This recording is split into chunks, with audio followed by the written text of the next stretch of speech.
জাতিসংঘ নিরাপত্তা পরিষদে গাজায় তাৎক্ষণিক নিঃশর্ত ও স্থায়ী যুদ্ধবিরতির প্রস্তাবে ষষ্ঠবারের মতো ভেটো দিয়েছে যুক্তরাষ্ট্র। বৃহস্পতিবার নিউ ইয়র্কে অনুষ্ঠিত বৈঠকে 15 সদস্যের মধ্যে 14 দেশ প্রস্তাবের পক্ষে ভোট দিলেও যুক্তরাষ্ট্রের ভেটোর কারণে তা পাশ হয়নি। গাজার যুদ্ধ শুরু হওয়ার পর এটি যুক্তরাষ্ট্রের ষষ্ঠ ভেটো। সর্বশেষ প্রস্তাবটির খসড়ায় গাজায় অনতিবিলম্বে নিঃশর্ত ও স্থায়ী যুদ্ধবিরতির কথা বলা হয়েছিল। একই সঙ্গে অবরুদ্ধ গাজা উপত্যকা থেকে ইসরায়েলকে সব ধরনের নিষেধাজ্ঞা তুলে নেওয়া এবং ত্রাণ সরবরাহ করতে দেওয়ার কথাও বলা হয়েছিল।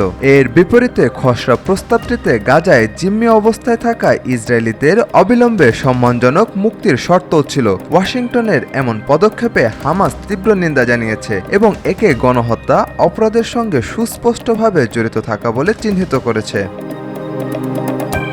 শুধু জাতিসংঘ নয়, অন্যান্য দেশের সঙ্গে দ্বিপাক্ষিক সম্পর্কেও গাজায় যুদ্ধবিরতি ও ফিলিস্তিনের স্বীকৃতির বিষয়ে কড়া অবস্থানে যুক্তরাষ্ট্র। ফিলিস্তিনকে আগামী সপ্তাহে স্বাধীন রাষ্ট্রের স্বীকৃতি দিতে যাচ্ছে যুক্তরাজ্য সহ বেশ কয়েকটি পশ্চিমা দেশ। তবে যুক্তরাজ্যের এই স্বীকৃতির বিরোধিতা করেছেন মার্কিন প্রেসিডেন্ট ডোনাল্ড ট্রাম্প।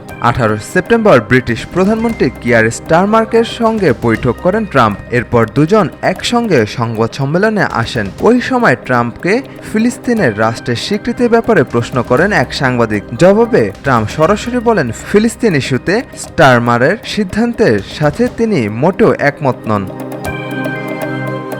যুক্তরাজ্যের পাশাপাশি ফ্রান্স, অস্ট্রেলিয়া ও কানাডার মতো দেশগুলো আসন্ন জাতিসংঘ সম্মেলনে ফিলিস্তিনকে স্বীকৃতি দেওয়ার পরিকল্পনা করছে। তবে ওয়াশিংটন এখনও ফিলিস্তিন রাষ্ট্রকে স্বীকৃতি দেওয়ার বিপক্ষে।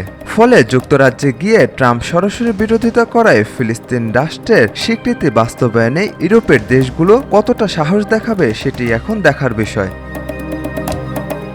সাজেদ আকরাম, সৌরভ, আজকাল।